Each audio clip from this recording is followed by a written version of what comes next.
အားလုံးပဲမင်္ဂလာပါရှင်မီလီရဲ့ YouTube channel လေးမှာပြန်လည်ကြိုဆိုလိုက်ပါတယ်မီလီကူတင်ဆက်ပေးမဲ့ပုံမြင်လေးကတော့ဖြစ်ချင်တော့ကျမဆိုတဲ့ပုံမြင်လေးပဲဖြစ်ပါတယ်ရှင်မတိဆက်ခင်မီလီရဲ့ YouTube channel လေးကို like and subscribe လေးနှိပ်ကြပါအောင်ရှင်ကျေးဇူးအများကြီးတင်ပါတယ်ရှင်တခါကမန္နာကြီးပြီးမောင်းမလွန်းတော့ကျမတကောင်ရှိတဲ့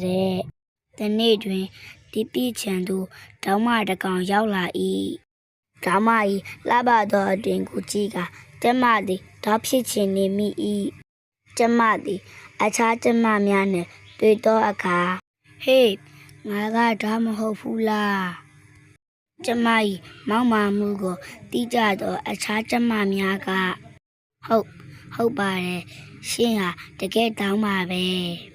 ထိုးစဉ်အနီးနားမှာဖြစ်သွားသည့်ဦးခွေးကြီးကမဟုတ်မဟတ်ဒီပြောနေပါနဲ့ဗျာခမည်းကကျမပဲကျဲဟာကျဲပဲပေါ့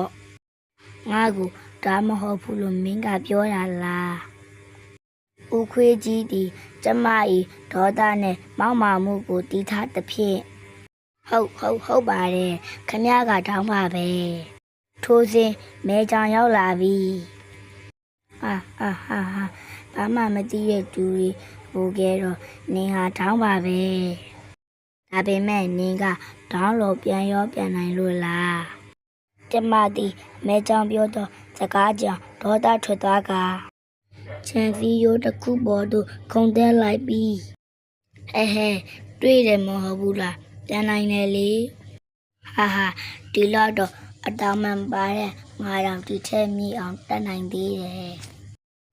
မဲချောင်သည်ပြောဆူဖြင့်တိပေထိပ်ပြားအကြည့်တက်ပြလိုက်သည်တွေ့တယ်မဟုတ်ဘူးလားကျမသည်ဒေါတာထက်ကတိပေထိပ်ပြားတော့ပြတ်တက်နိုင်ရန်အဝေးမှအရှင်ယူကပြေးသွားပြီးအားဆိုင်၍ပြန်တက်လိုက်ပါသည်တိပေထိပ်ပြားသို့မရောက်နိုင်ပဲပြန်ကျလာ၏ထိုစဉ်အောက်တွင်အိပ်ပျော်နေသောစိတ်မပေါ်သို့ကျသဖြင့်စိတ်မသည်လမ်းဖြတ်၍ထွက်ပြေးသည်ခုတ်တန်းရှည်တစ်ခုကိုဝင်တိုက်မိပြီးခုတ်တန်းရှည်ပေါ်မှရေပေါင်းမောက်ကျသွားလေသည်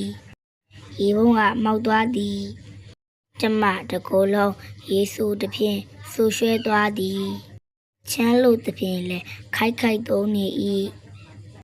ရောက်ပတ်စဉ်ပြည့်ဖြစ်နေသောကျမကိုကြည့်ပြီးအားလုံးကဝိုင်းရီကြတော့သည်ဟာကြည်တာဆန်ဟေဟိုမှာတောင်ဖြစ်ခြင်းနဲ့ကျမသည်ရှက်လုံးတစ်ဖြစ်အဝေးသို့ထွက်ပြေးသွားတော့သည်ပုံမြင်လေးရတော့ဒါပါပဲရှင်ကြည့်ရှုခြင်းရင်တော့မေလေးရဲ့ YouTube channel လေးကို like and subscribe လေးနှိပ်ကြပါအောင်ရှင်ကျေးဇူးများတင်ပါတယ်ရှင်